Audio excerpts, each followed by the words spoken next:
Assalamualaikum warahmatullahi wabarakatuh.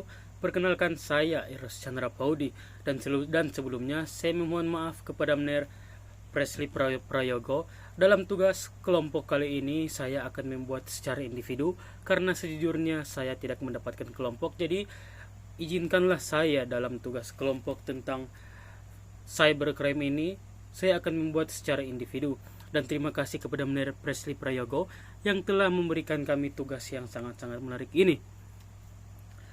Kita masuk ke dalam pembahasan. Pertumbuhan teknologi informasi telah membawa manfaat yang sangat besar bagi masyarakat, tetapi juga membuka pintu bagi kejahatan-kejahatan daring atau yang dikenal dengan sebagai cybercrime. Di Indonesia sendiri, kejahatan ini diatur dalam Undang-Undang Nomor 11 Tahun 2008 tentang Informasi dan Transaksi Elektronik atau yang biasa kita sebut dengan Undang-Undang ITE, yang bertujuan untuk melindungi masyarakat dari ancaman cybercrime. Nah, di Undang-Undang ITE ini itu mengatur sejumlah kejahatan yang terkait dengan penggunaan teknologi dan juga informasi, seperti penyebaran informasi asusila, penipuan elektronik, pencurian identitas, dan juga serangan terhadap sistem-sistem komputer. Nah, hukum ini di situ menegaskan bahwasannya kejahatan yang dilakukan secara daring juga tunduk pada hukum yang sama seperti kejahatan konvensional. Cybercrime ini tidak hanya merugikan individu secara finansial, tetapi juga dapat merusak reputasi, privasi, dan bahkan menciptakan ketidakstabilan sosial. Serangan terhadap infrastruktur penting, pencurian data pribadi, serta penyebaran informasi palsu merupakan beberapa contoh dampak dari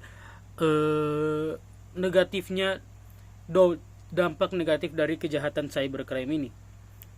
Nah, dalam pencegahan cybercrime, kita membutuhkan kerjasama yang erat antara masyarakat, pemerintah, dan juga lembaga penegak hukum.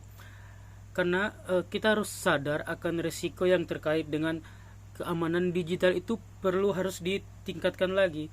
Selain itu, penegakan hukum juga harus tegas terhadap pelaku-pelaku cybercrime, yang menurut saya itu adalah kunci dalam mengurangi kejahatan-kejahatan di bidang cybercrime ini.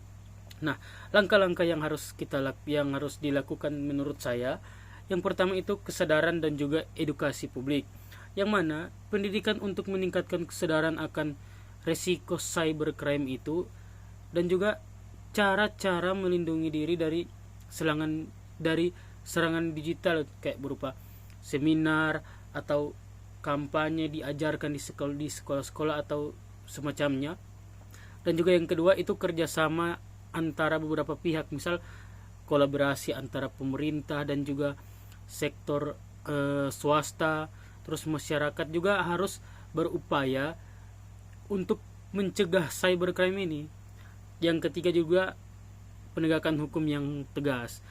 Jadi mungkin seiring dengan berjalannya waktu, kejahatan cybercrime mungkin akan lebih meningkat lagi dan mungkin lebih jahat lagi. Jadi seperti yang kita tahu bahwa hukum itu mengikuti perkembangan zaman. Jadi mungkin untuk sesuai dengan perkembangan zaman nanti, mungkin peningkatan upaya penegakan hukum untuk menindak pelaku-pelaku cybercrime itu harus lebih kuat dalam ruang digital. Nah, akhir kata dari saya, marilah kita bersama-sama untuk menjaga keamanan digital dan meningkatkan kesadaran bekerja sama dan menegakkan hukum yang tegas.